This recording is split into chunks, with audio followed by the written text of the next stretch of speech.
Okay, friends, this is our second animal behavior podcast out of 4. This is going to focus on innate behaviors, those behaviors that are pretty much hardwired into an animal, that are not really alterable, they're not really variable. These are the hardwired instinctual behaviors. We often think of them as the nature or genetic, really entrenched components of animal behavior. Okay, now some examples of innate behaviors. One of the first examples or types of innate behavior, I should say, is a fixed action pattern, okay, or better known as an FAP. You should know this type of innate behavior. It's a sequence of behaviors that is essentially unchangeable. Once an animal starts the behavior, it's going to complete the behavior. If it's a little small sequence of actions, once the animal starts the series, it will have to finish it. It won't matter what other things may happen to the animal. If it starts this fixed action pattern, it's going to start it and it's going to take it all the way to completion. And I'll give you some examples of that to help. What starts a fixed action pattern happening in an animal is something called a sign stimulus. A sign stimulus. It is an external trigger that causes an animal to start an FAP. Okay, so you should know both of these terms, fixed action pattern and that a sign stimulus is the trigger for it. Now I'm going to give you, I think, 3 examples of fixed action patterns. Okay, one is an example with moths. Now you might say, Ms. Coleman, that is definitely not a moth, or it's the scariest moth I've ever seen. No, this is a bat, but in certain types of moths, the sounds that are made by predatory bats are the sign stimulus. They are the stimulating behavior. So this bat makes particular sorts of sounds, and then the fixed action pattern then for the moth is that it will simply fold up its wings and drop to the ground, thus taking it out of the line of fire of a bat potentially eating it. So if a scientist is out making funky ultrasonic sounds, there is no bat, that moth is still going to just automatically do that behavior regardless. So the sign stimulus is the bat sound, the fixed action pattern is the folding and the dropping of the moth down to the ground. So the proximate cause of this behavior, let's think about it in terms of proximate and ultimate causes. The proximate cause, the noise of the bats, acts as a sign stimulus that causes the moth to drop to the ground. We can observe that and test that pretty quickly. But why? Why do that? What's the advantage? Well, obviously, by dropping to the ground, the moth is going to reduce the likelihood that it gets eaten. Thus, it is more likely to survive and make offspring. So naturally, natural selection would favor this particular fixed action pattern to be passed on from one generation to the next because it allows them to survive and reproduce. Okay, so another example, another fixed action pattern that's been studied just a ton are in stickleback fish. It's a little type of little minnowy type fish, and male sticklebacks, as you might notice here, have a red belly. It really looks more like a red chin, but they have a red belly region. Females do not. Now, in these fish, in the males, to see a red belly is a sign stimulus. What does it cause? An attack. So this is a competitive type signal. If one male stickleback sees another, he'll see that red belly, and it is a sign for him to attack that male to get him out of his territory so that the male that's already there can have access to the female. Okay? Experiments were done. And male stickleback fish were exposed to all kinds of different little pretend models of other sticklebacks. Some models looked really very authentically like sticklebacks, but they weren't colorful. They didn't have the red belly. Whereas lots of other models didn't look really very much like sticklebacks at all, Their shapes were really bizarre, but they had the red belly. And what was found was that this one, that actually does sort of look like a real stickleback, didn't produce any kind of response, did not produce the fixed action pattern. What did produce it was, it didn't matter which funky shape model they had, as long as it had that red belly, that produced a reaction in the fish. So the sign stimulus again is a red belly, and that fish doesn't really care what kind of shape it is or if it really looks like a fish. It just sees that red belly and it's gonna go after it. So sign stimulus, the red belly, the fixed action pattern is the attack mechanism, the attack action rather. Okay. So the proximate cause of this behavior, obviously the sign stimulus, the red belly, triggers the aggressive action, the attacking action on the part of the male. The ultimate cause, why do this? Why have this behavior? Well, because obviously if you get rid of your competition, you're going to mate with a female, you're going to get more of your genes passed on into the next generation than the guy than stickleback that doesn't have that response and doesn't chase off the competing male. He might not get to mate with the female, and so his odds of passing on his genes would be less. So the ultimate cause of this behavior is that he's going to be more likely to get his genes into the next generation. He's going to be more likely to successfully reproduce, and that's the whole point, is to successfully reproduce and get your genes into the next generation. Okay? One last example of a fixed action pattern is egg rolling in a particular type of goose. If you'll watch this little video, what you see is basically a really mean science guy. What you see first is the goose here is doing the typical egg rolling behavior. And let me stop this for just a second. Egg rolling, if an egg rolls out of the nest, if the goose sees the egg roll out of the nest, then it just fixed action pattern, egg rolls out, roll it back. Egg rolls out, you roll it back. Why? Because it's better for the egg to survive if it's still in the nest. Okay? But what was noticed is that if a scientist or a researcher or whoever takes the egg, a person takes the egg away, the goose will still have to complete the behavior even if the egg is not there.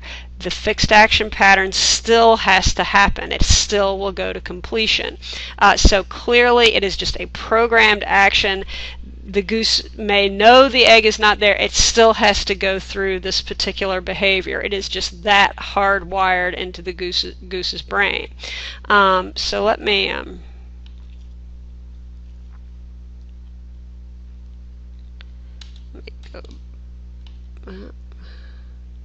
okay, so here we are. The sign stimulus, and then in this case is the egg is outside of the nest.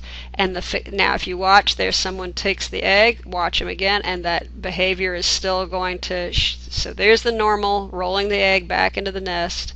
Here we take it, we still try to tuck the egg, take it, still try to tuck the egg into the nest, no matter what. So how can this possibly be beneficial? Let's first talk about proximate causation. The egg outside the nest is the sign stimulus, okay, that causes them to roll the egg back into the nest. What is the ultimate cause? Why do this? Well, in normal conditions, you don't have some evil person taking the egg away and playing games like that. Normally, if an egg rolls out of the nest, it is just absolutely imperative that that egg get pulled back into the nest. And so obviously you're increasing the likelihood of survival, you're decreasing the likelihood of failed eggs if you roll that egg back in the nest. And that's just a hardwired behavior, doesn't need to be learned, it just is there, it's programmed.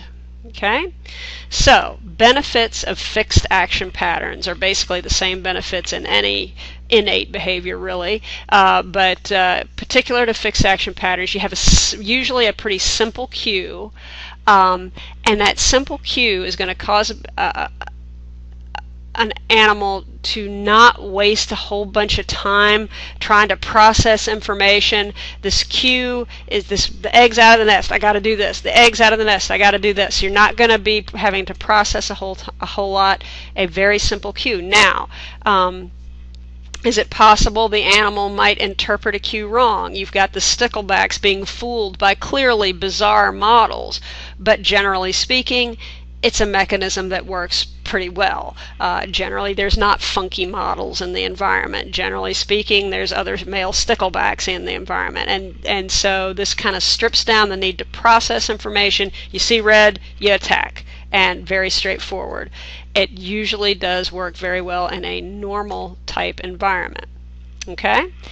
Here is a second type of innate behavior. So what you've had a fixed action pattern. That's one type of innate behavior. You've had 3 examples: the goose, the stickleback, and the moth. The second innate behavior we'll be talking about are directed movements. Okay? These movements are thought to be very heavily influenced by genes. Thus, they are called directed movements. In other words, it's not, where do I feel like going today? Let me think and decide. Not that kind of thing. It's a genetically programmed type of movement. Okay? These are simple, usually we're talking short distance movement, not things like migration and stuff like that, in some cases. But in other cases, they can be extremely complex movements that are much longer. So directed movements can be cover a wide gamut. The fundamental thread linking all directed movements is that they are heavily influenced by genes. Okay? So, some examples of directed movements. The first one, and you really should know this term, taxis. Okay, let's not forget it. If you get in a taxi, you tell the driver, I want to go here, and boom, you have a destination you're going towards. Okay? Now, in this case, taxis in animals is an automatic movement. So he's not thinking, conscious of, where shall I go? Okay? But it is a direct response to a stimulus. It is a response, it is a movement in response to a stimulus, okay? Either towards something that is positive, maybe a food source, or away from something that is not good, some kind of a toxin in the environment. So a positive taxis or a negative taxis, towards something or away from something. There are many, many types of taxis we could talk about. We'll use these terms. Phototaxis. Photo in biology and science always means light. It's best you get that in your head now. So photo, anything is light. Phototaxis would mean movement toward or away from light. There are some organisms that need light and want to move toward it, and so they do. There are some organisms, worms and things like that, that are easily dehydrated, that don't want to be out in the light, so a light stimulus would cause them to move away from the light. Chemotaxis, movement toward or away from a particular chemical. Maybe it's a toxin or maybe it's a food. Nobody hopefully will ask you about this, but rheotaxis, you don't need to know that term, but that's what this picture is showing. The current is moving this way, and certain fish just automatically swivel around and swim into that current. Okay, upstream. So trout, for example, do this when they're trying to swim upstream to spawn. They are going to automatically focus in that direction of that river current and swim upstream with that.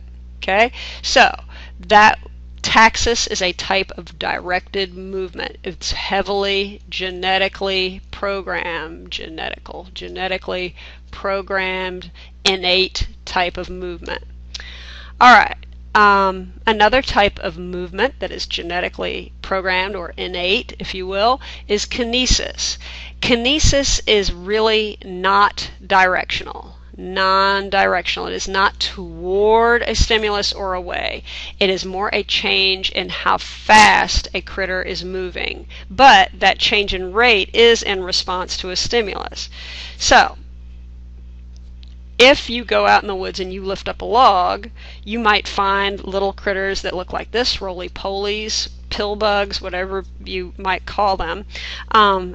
And what you might notice, or ants, or any kind of little critter that's hiding under a log, they start just crazy moving around fast. And what they're doing is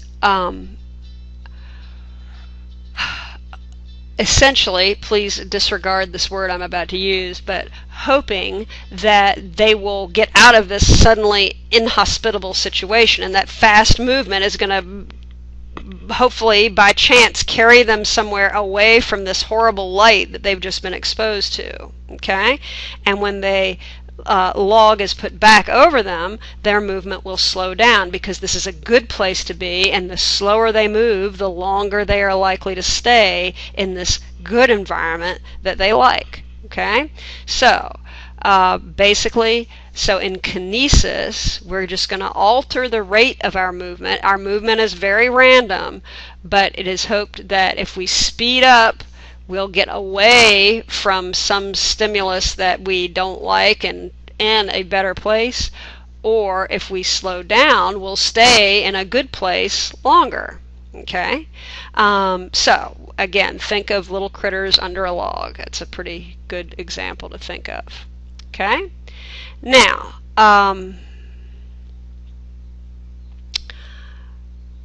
migration.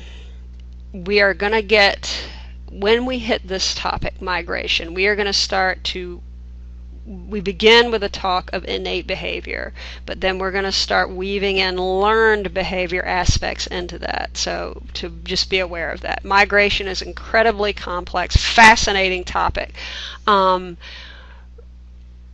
Regular movements over long distances, typically seasonal movements over very long distances. That's migration, going from northern climates to southern ones, for example.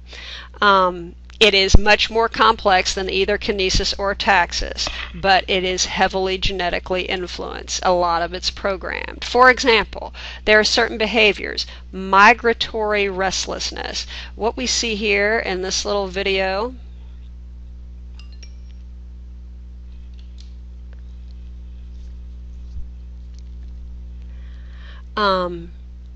is a little bird that is,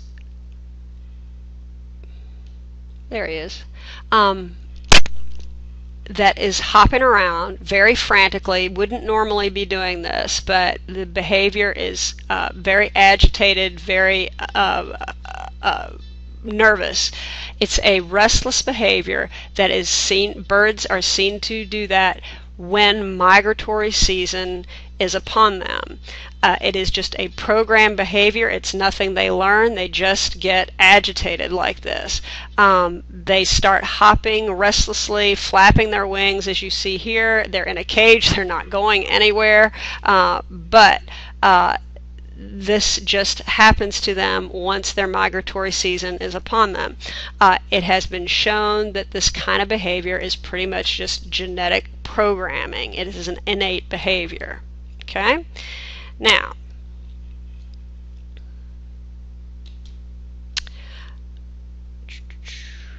okay, some other parts of this migration idea that seem to be rooted in the genes are that birds use the stars and even the Earth's own magnetic field to orient them along the proper path in which they need to go to migrate. It is rooted in the genes as best scientists can figure out. However, certain birds also must learn their migration route from older birds. They have to be taught it. So even though they may have a sense that allows them to sense where the magnetic field is in the planet and use that as though they had a little compass they were following, they also, many birds have to learn the migration route. Many, many, many, many animals migrate. Birds, of course, migrate. Sandhill cranes, pelicans, monarch butterflies, insects migrate many, many miles. Whales migrate. All kinds of animals migrate. And there's some fascinating videos. I will link some videos to this animal behavior playlist. If you would go back and watch them, I think you'd find them really compelling. Now, it is really worth your time to just stop and think how far many of these animals go as they are migrating. A little bird called a golden plover. It's a kind of interesting looking bird. It's a type of a sandpipery type of bird. It's a little shorebird.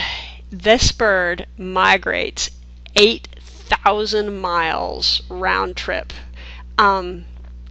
I mean, it's all I can do to get from my house to Short Pump without getting lost, okay? And this bird goes 8,000 miles round trip, self-propelled. He's not getting an airplane or a taxi or a train.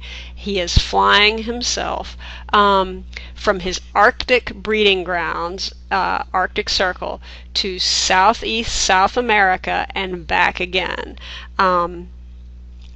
Some even go on purpose to the Hawaiian Islands. Now, I want you to think about this for a minute. So here is North America, Central America, South America. Yeah, I know my artwork leaves much to be desired, okay? But let's say that, okay? And here is Japan and Russia and, all of these Australia and so on over here. So here's your Pacific Ocean. And let's put a dot and a dot and a dot, and I've already made them bigger than I should have. There's the Hawaiian Islands. This little guy can find one of those islands in the middle of this vast, vast, enormous expanse of ocean. How can they do that? Can you imagine someone dropping you in a boat or in one of these solo little one-person airplanes and saying, go find Hawaii. You've got unlimited fuel, go find Hawaii. Good luck. This bird can do that. Amazing abilities, amazing. These are some of the migration paths this animal can follow. It goes from the Arctic regions through this way down into South America and back again. It goes also from the coast of Alaska down and back up again. Amazing, amazing distances. And it's certainly not the only bird to do this, but it's a very well studied one. All right. We're going to wrap up our talk of migration. There's 3 mechanisms that are often used. Piloting is one. This is kind of what I use to get from home to school and back again. I go from one familiar landmark to another until my destination is reached. I know that I need to turn right at the 7-Eleven, or I need to turn left at the stop sign, or whatever. That's piloting. It does involve learning. You have to know where your landmarks are. You have to learn them. That's piloting. Orientation is when you're kind of using compass directions. Okay, I need to go north. Well, in the case of an animal, they might use the stars as a guide, or the magnetic field, or the location of the sun. As the bird knows this is a particular direction, west or whatever, because of where the sun is, and it can travel where it needs to go. Straight line path type of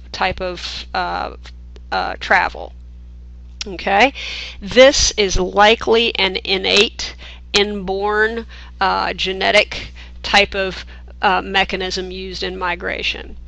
Now, the third mechanism is navigation, where an animal is able to determine where it is relative to other places. I am here in Richmond, Virginia, and I know that if I go north, I will go to New York. If I go south, I will go to Florida, and I can figure that out. I know where I am, and I can figure out where to go. This involves learning and probably some innate behaviors as well. Very, very complex. There's been some experiments involving this, involving European starlings, which was one of the birds we'll actually be learning. They're an invasive species where we live. But in these birds, their normal migration path, let me click over the map, their normal migration path takes them usually from Finland and places in Eastern Europe. And normally they go from these places to here, jump on over to England and Ireland. Okay? Well, some mean, nasty scientists grabbed a bunch of starlings right here. And instead of allowing these starlings to keep going, they took them and dropped them off here in Switzerland and said, "What you going to do now, birds?"